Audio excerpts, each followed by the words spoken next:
አመሰግናለሁ ጤና ይስጥልን የተከበራችሁ ተመልካቾቻችን ከአማራ ሚዲያ ኮርፖሬሽን ደሴ ስቱዲዮ ለሰዓቱ የተዘጋጁ ዜናዎችን ይዘን ቀርበናል ቤቴል መኮንን ነኝ አብራችሁን ቆዩ በደቡብ ወሎ ዞን የተለያዩ አካባቢዎች የአቶ ግርማይ ሽጥላን ግድያ የሚያወግዝ ሰላማዊ ሰልፍ መካሄዱን የዞኑ ብልጽግና ፓርቲ ቅርንጫፍ ጽፈት ቤት ኃላፊ አቶ አሊ መኮንን ገለጹ ኃላፊው በሰልፉ ዙሪያ መግለጫ ሰጥተዋል መግለጫውን የተከታተለው ባልደረባችን ተመስገን አሰፋ ዝርዝሩን እንደሚከተለው ያቀርበዋል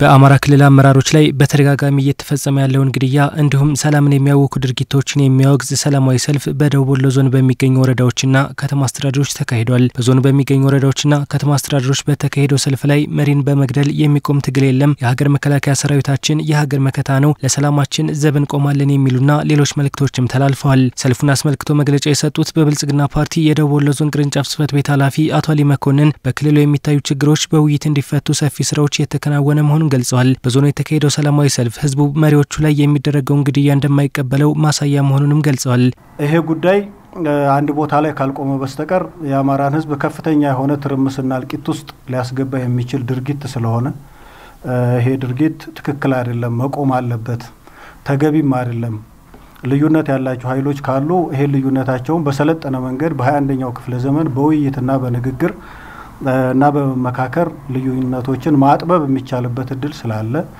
ጉዳዮችን በጠመንጃ ባፈሙዝ ለመፍታት የሚደረገው ጥረት እና በተለይ ደግሞ የአማራ ህዝብ መሪዎቹን የሚያሳጣ ድርጊትና እንቅስቃሴ የደቡብ ወሎ ህዝብ በፍጹም ይሄን ነገር ሊቀበል እንደማይችል ትክክል እንዳልሆነ በአደባባይ መልእክት ያስተላለፈ ያለበት ሁኔታ ነው ያለው እንደ አይነቱ ነገር መቀጠል የለበትም ትክክል አይደለም የሚል ከፍተኛ የሆነ አቋሙን ያንጸባረቀበት ሰልፍ ነው ማለት ይቻላል የህግ የበላይነት እንዲከበር የህዝቡ ጥያቄ መሆኑን ገልጸው ተግባሩም ተጠናክሮ መቀጠል እንዳለበት ሰልፉ መልእክት የተላለፈበት ነበርም ብለዋል በአገራችን ውስጥ በክልላችን ውስጥ የህግ የበላይነት መረጋገጥ ይኖርበታል ህዝቡ በሰላም ወጥቶ በሰላም የሚገባበት እድል ሊፈጠርለት ይገባል መንግስት ይሄን ኃላፊነቱን በተገቢው መንገድ ሊወጣ ይገባል የሚሉ ጠንካራ የሆኑ መልእክቶችን ነው ለማስተላለፍ የሞከረው ሰሞኑንም ውይይት ነበረን በየደረጃው ህዝቡ ያነሳው ወጥቶ ለመግባት ከፍተኛ የሆነ ስቀቀን ውስጥ እየገባና ያለ ነው ስቃቄ ውስጥ ገብተናል ወጥተን ስለመግባታችን እርግጠኞች እየሆነ አይደለም ክልሉ እንደ አይነት አዝማሚያዎችን እንደ አይነት ጉዳዮችን በተገቢው መንገድ የመንግስት ኃላፊነቱን መወጣት አለበት የሚል ሐሳቦች ተነስተው ስለነበር እነዚህን ሐሳቦች ዛሬም በሰላማዊ ሰልፉ ይሄው ተመሳሳይ የህዝብ አቋም የተንጸባረቀበት ነበር የአማራን ህዝብ ችግር ውስጥ እንዲገባ የሚያደርጉ አካላት ከድርጊታቸው እንዲቆጠቡና ለመከላከያ ሰራዊት ተገቢውን ክብር እንዲሰጥ ህብረተሰቡ መጠየቁንም ነው አቶ አሊ መኮንን የገለጹት መንግስትም የህዝቡን ጥያቄ ተቀብሎ የህግ የበላይነት እንዲረጋገጥ እንደሚሰራም ኃላፊው ገልጸዋል የህዝቡን ጥያቄ ሰላም ይረጋገጥ የህግ የበላይነት ይከበርና ለማስራችን ላይ እናተኩር የሚል ነው ይሄን መልእክት ያስተላለፈው ለመንግስትም ለፓርቲውም ለአመራሩም ነው ባይዘው በየደረጃ ያለ አመራራችን ይሄንን የህዝብ ጥያቄ ተቀብሎ ልማት እንዲሳለጥ የመልካም አስተዳደር እንዲሰፍን የህግ የበላይነት እንዲሰፍንና የደቡብ ወሎ ህዝብ ከሌሎች ወንድም ህዝቦች ጋር በሰላም በልማት ተሳስሮ የሚኖርበትን ነባራዊ ሁኔታ ለመፍጠር የሚያስችል በየደረጃው የአመራር ቁርጠኝነትን ያረጋግጥን እንሄዳለን ሰላማዊ ሰልፉ በደቡብ ወሎ ዞን 21 ወረዳዎች መካሄዱንም አቶ አሊ መኮንን ገልጸዋል ከመከፋፈል ወጥተን ሀገራችንን በጋራ ለመለወጥ ከጀግኖች አርበኞች ጽናትን መማር እንደሚገባ የደቡብ ወሎ ዞን ጥንታዊት ኢትዮጵያ ጀግኖች አርበኞች ማህበር አባላት ተናገሩ አባላቱ ሚያዝያ 27 የሚታሰበውን የአርበኞች ቀን ምክንያት በማድረግ ባስተላለፉት መልእክት ኢትዮጵያ ዛሬ ላይ የደረሰችው ቀደምት ጀግኖች አርበኞች በከፈሉት መስዋዕትነት ነው ብለዋል ወጣቶች አንድነታቸውን በማጠናከር ለሀገራቸው ክብርና ለዕልና የድርሻቸውን እንዲወጡም ጥሪ አስተላልፈዋል ከአባላቱ ጋር ቆይታ ያደረገው ባልደረባችን ሰላሀዲን ሰይድ ተከታዩን ዘገባ አዘጋጅቶልናል እንግዲህ ሸለቆው ቋጥኝ ይደማል በማን ጊዜ ጠላት አገርን ያስማማል የመላው ጥቁር አፍሪካውያን የባርነት ሰንሰለት የነበረውን ቅኝ ግዛት በተጋድሎ አልቀበልም ያለችው ብቸኛዋ ሀገር ኢትዮጵያ በጀግኖች ልጆቿ የአርበኝነት ተጋድሎ ነፃነቷን አስጠብቃ ዘልቃለች። ለሰንደቅ ዓላማዋ ክብርና ሉዓላዊነቷ ዘብ ቆመው ያለፉ ልጆቿ በየዘመኑ የህይወት መስዋዕትነትን ከፍለዋል። ፋሽስቱ የጣሊያን ወራሪ በ1888 አድዋ ላይ ሽንፈትን ከተከናነበ በኋላም ለ40 ዓመታት ዘመናዊ ጦርን በማደራጀት ዳግም በኢትዮጵያ ላይ ወረራ ለማድረግ መጣ። ሀገርን ለውጭ ወራሪ ኃይል አሳልፈን አንሰጥም ያሉ የወቅቱ አርበኞች በዱር በገደሉ ለ5 ዓመታት ያህል ተዋደቁ። ጀግኖች አርበኞች በከፈሉት መስዋዕትነት ይህ ትውልድ ነፃ ሀገርን ተረክቧል። አሚኮ 82ኛውን የጀግኖች አርበኞች የድል መታሰቢያ በዓልን ምክንያት በማድረግ በደቡብ ወሎ ዞን ጥንታዊ ኢትዮጵያ አርበኞች ማህበር አባላት ጋር ቆይታ አድርጓል። አርበኞች ለሀገራቸው ነፃነት ተጋድለዋል የሚሉት የማህበሩ አባላት ኢትዮጵያ በልጆቿ ክብር መስዋዕትነት ሉዓላዊነቷ ተጠብቆ መቆየቱን ተናግረዋል። አርበኞች እንግዲህ በዛ ወቅት አይበገሬነታቸውን የጥንቱን በጣም ጀግኖች ስለነበሩ ያን ታሪክ ስለሚያውቁ አንደፈርም በሃይማኖትም በዘርም አንከፋፈልም ብለው በየዱር በገደሉ በጡሻው በዱር በገደሉ ያው እንግዲህ ቀንቀን አይዋጉም ብዙ ጊዜ በአውሮፕላን ስለሚያጠቃቸው ሌሊት ካምፕ ላይ እየሄዱ በጣሊያን ላይ ብዙ ሽንፈት አድርሰውበታል። የበፊት አያቶቻችን እና አባቶቻችን እነሱ ለሀገራቸው ቆራጦች ናቸው። ለነፍስ አያስቡም።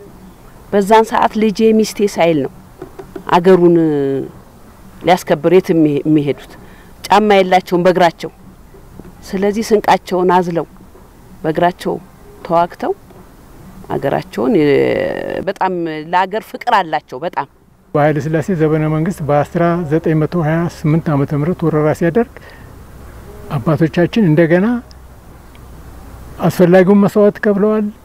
ይሄን መስዋዕት ሲከፍሉም ደግሞ በዘር በሃይማኖት ሳይከፋፈሉ በአንድነት በፍቅር ተነስተው ማንም ቀስቃይ ሳይቀሰቅሳቸው ተነስተው ማይጨው ድረስ ሄደው ተዋድቀዋል። ያሁኑ ትውልድም ከመከፋፈል በመውጣት ለሀገሩ በአንድነት መቆም እንደሚገባም የጀግኖች አርበኞች ማህበር አባላት መልእክታቸውን አስተላልፈዋል። ያሁኑን ትውልድ ምለው የነሱን አርያ ተከትሎ ዘርን ሃይማኖትን አንድነት ሆኖ እርስ በርስ መገዳደልን መጠፋፋትን ትቶ በአንድነት ሀገሪቱ እንድትመራ የሃይማኖት የዘር የብሔር ግጭት ሳይኖር መበቃቀል መገዳደል እሱ መፍትሄ አይደለም። ይሄ ወጣት በእውነቱ ይችን ሀገር ለመጠበቅ ሃይማኖት ማለት የለበትም፣ ጎሳ ማለት የለበትም፣ ዘር ማለት የለበትም እና ሀገር ከሁሉ ትበልጣለች።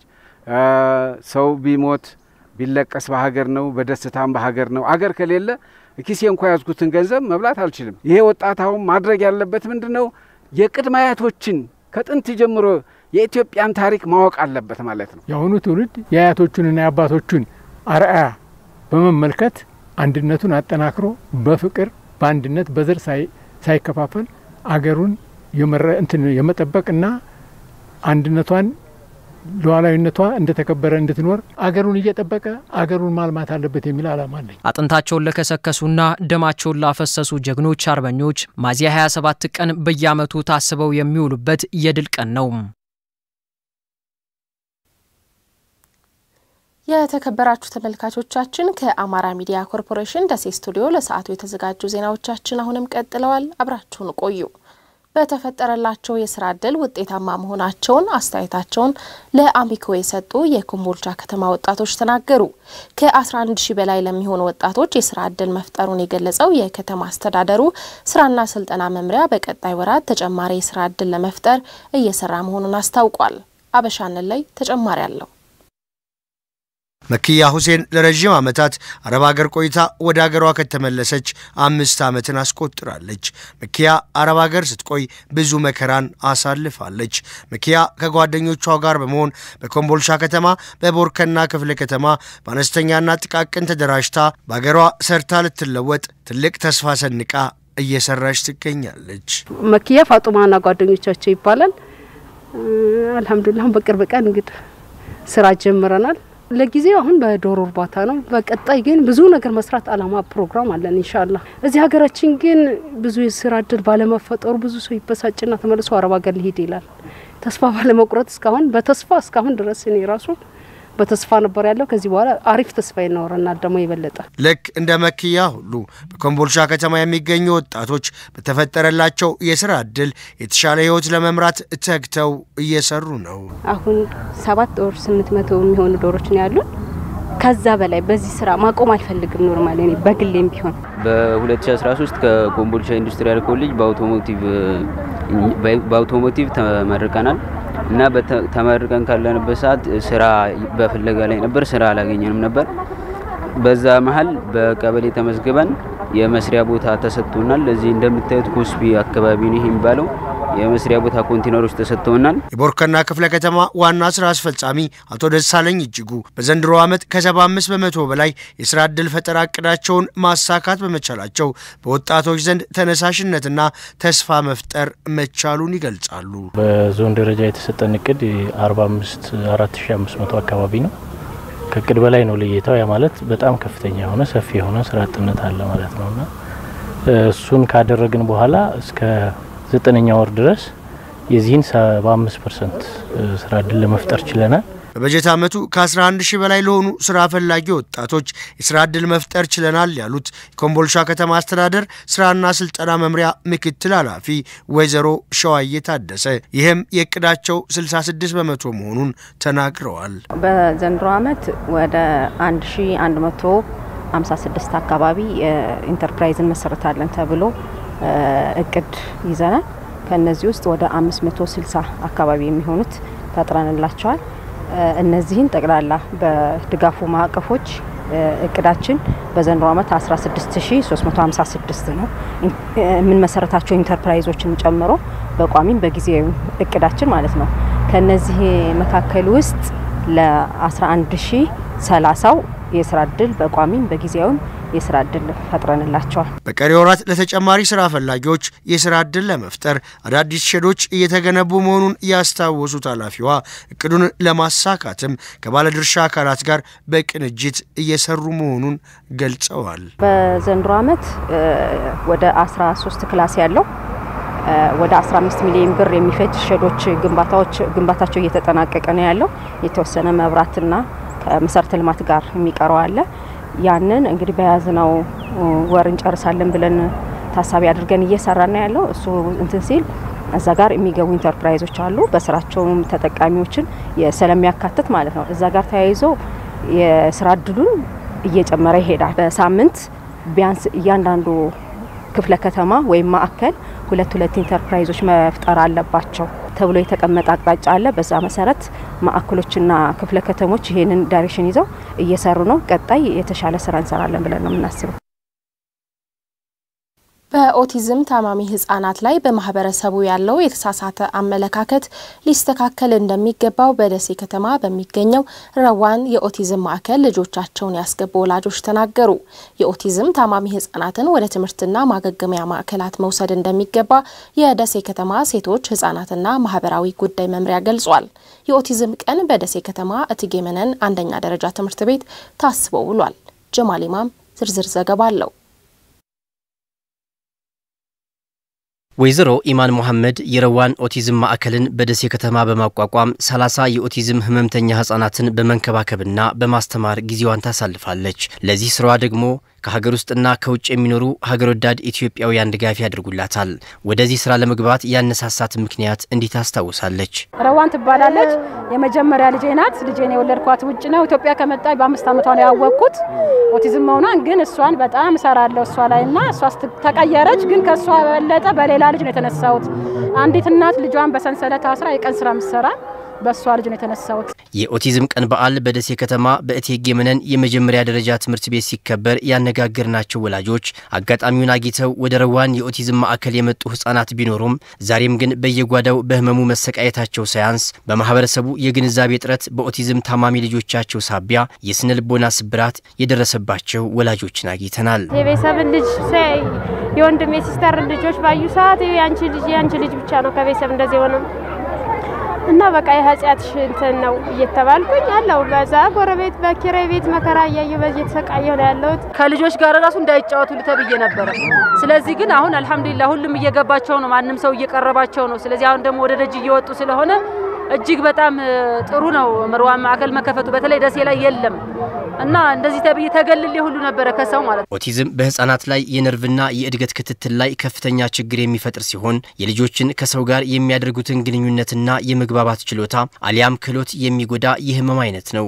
የዚህ ህመም ተጠቂ የሆኑ ልጆችን በእንክብካቤ መያዝ እንደሚገባ የኦቲዝም ታማሚ ልጅ ያላቸው ሼህ አብዱ አበጋዝ ይገልጻሉ። በዘሬ መጣ አይደለም አጋጣሚ ነው። አሁን ከዘሬ የለም። ይሄ የመጨረሻ ልጅ ነው። አጋጣሚ 6 ልጆች አሉ። ይሄ ብቻ ነው። ስለዚህ በእንክብካቤ ቢይዙ ጥሩ ነው።